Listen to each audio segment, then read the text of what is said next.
Doing a little interview after his gig at the Grasshopper on May 29th, right after movement.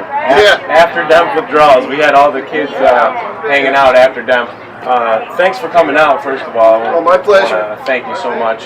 And how do you feel about the Detroit music culture in 2013? It never dies. It keeps growing, it keeps expanding. You can't kill it, you know. It's like cockroaches or something. You know, you think you could kill it, but it never dies. And there's always new generations and new generations after that. You know, it keeps going and going and going. And it's always fresh. Nice. Are there any artists of particular inspiration to you? Oh yeah, you know, like Dan Bell, Rob Hood, Basic Channel, Drexcia. Like Drexcia probably being the ultimate. Like, you know, that whole theory like blew my mind. So yeah, but like, going to those early Richie Hawley parties where they were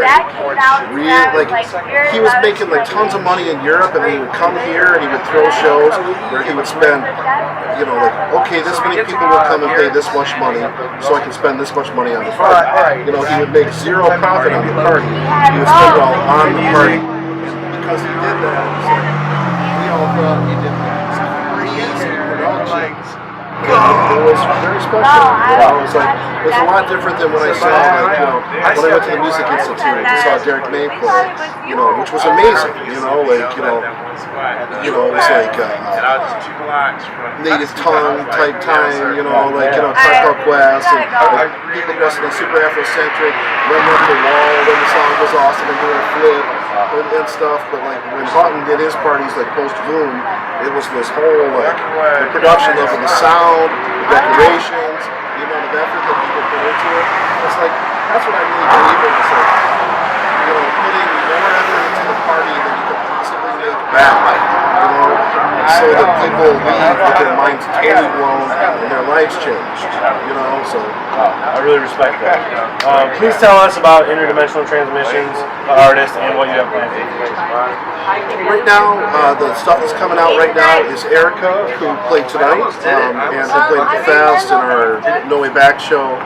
She's doing like a no computer show.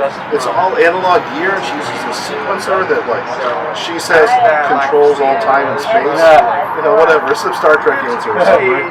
But it's like, it's amazing. You know, she's doing a show with like no computer and with the sound. Like, she did a show at the Made Detroit stage, and it was more bass than I ever heard at the festival ever. There was one point where my eyes started vibrating. It was like my vision, you know?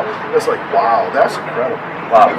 So Interdimensional Transmissions is your company. Well, yeah, we do it as a partnership. Okay. We've been doing it as a partnership for a number of years now.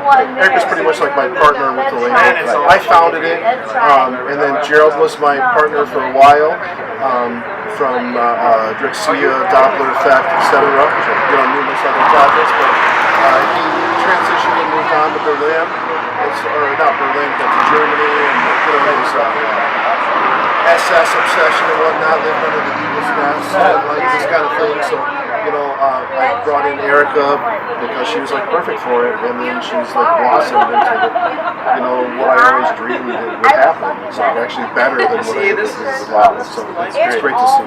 Awesome. Okay, if you could take one piece of gear with you in the afterlife. Oh, you know, one of those VCR like videotape recorders. I don't know, like an iPhone. What are you most addicted to? You know? Yeah, well, maybe electronic-wise, music-wise. Like synths or beat machines or for me, it's like with the studio, it's like it's an ensemble thing. You know, I balance analog with digital, so I can't imagine like one piece separate from another. It's everything all together. But if it was only one piece, it'd be a laptop with a shit ton of software. That actually really segues well into my second to last question, which is, how do you feel about digital versus analog technology in electronic music? Well, yeah, we have no choice. It's like, it's come this far. It's like, it used to be like people would make music on multi-track tapes. Tapes go out of sync. You know, like it's, one tape machine would play at a different speed than another tape machine. You know, all this kind of really annoying aspects. Or when me and Gerald first toured, when we bring all analog synthesizers, and the humidity of the room would change how the synthesizer would sound. So if there was like 100 people in the room, it would sound okay. But if there's 300 people in the room, it would sound fucked up. You know, so it was really annoying, and we couldn't get the tones. Or it was like super specific about our tones. So it was really strange. So having the ability to do things digitally, you know, as a backup is great. In the studio, like for editing, nothing beats digital, but nothing beats analog for tone creation. You know, to make the basic original tones. I mean, I still have like a massive collection of analog gear. So my studio's a combination of analog and digital. I believe they go together, especially because the amount of control you get over them once you have it. Alright, last question. It's kind of a standard Detroit technical house question. So finish this line.